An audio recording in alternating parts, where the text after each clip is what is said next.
नमस्कार विद्यार्थीगण। आज हम इस वीडियो में चांदनी रात कविता के बारे में कुछ चर्चाएं करेंगे, जो कि मैथिली शरण गुप्त जी द्वारा रचित पंचवटी खंड काव्य का एक छोटा सा अंश है। तो सबसे पहले हम पंचवटी क्या है उसके बारे में थोड़ा सा जान लेते हैं। तो पंचवटी नामक एक स्थान है जो भारत के महाराष्ट्र में स्थित गोदावरी नदी के किनारे स्थित एक स्थान है जिसका नाम पंचवटी है।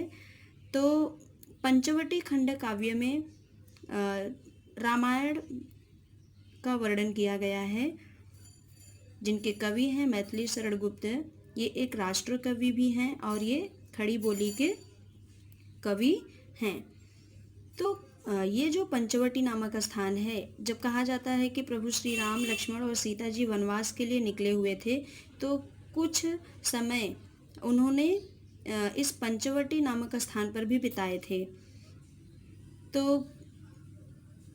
जहाँ पर लक्ष्मण जी पहरा देते हैं, तो पंचवटी कहा जाता है कि 5 वटों का समूह या 5 वृक्षों का समूह पंचवटी नाम से जाना जाता है। तो वहाँ पर लक्ष्मण जी अपने बड़े भाई श्री राम चंद्र जी के लिए और माता सीता जी के लिए वहाँ पर पत्तियों का एक सुंदर सा पंचवटी की छाया में झोपड़ी बनाते हैं, और उस झोपड़ी के सामने एक साफ पत्थर पर वो बैठकर रात्रि भर जागते हुए पहरा देते हैं।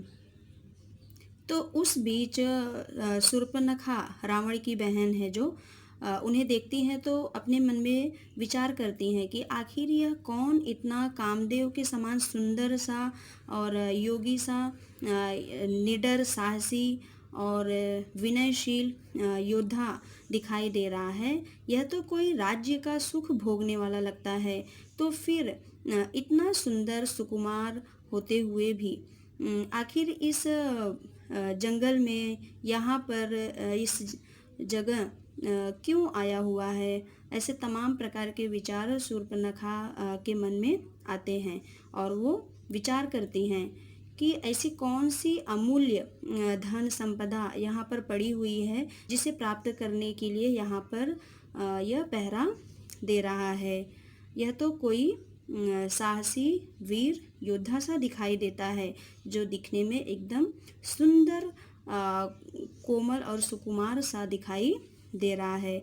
तो वहाँ पर लक्ष्मण जी पंचवटी में पत्तियों का एक झोपड़ी बनाते हैं अपने बड़े भाई श्री रामचंद्र जी के लिए और माता सीता जी के लिए, और वो स्वयं पंचवटी के सामने एक स्वच्छ पत्थर पर बैठकर सभी लोगों के सो जाने के बावजूद वो पहरा देते रहते हैं। तो पंचवटी खंड काव्य में मैथिली शरण गुप्त जी ने रामायण का ही जिक्र किया है, उसमें रामायण का ही वर्णन किया गया है, जो कि बहुत ही सुंदर खंड काव्य है। धन्यवाद।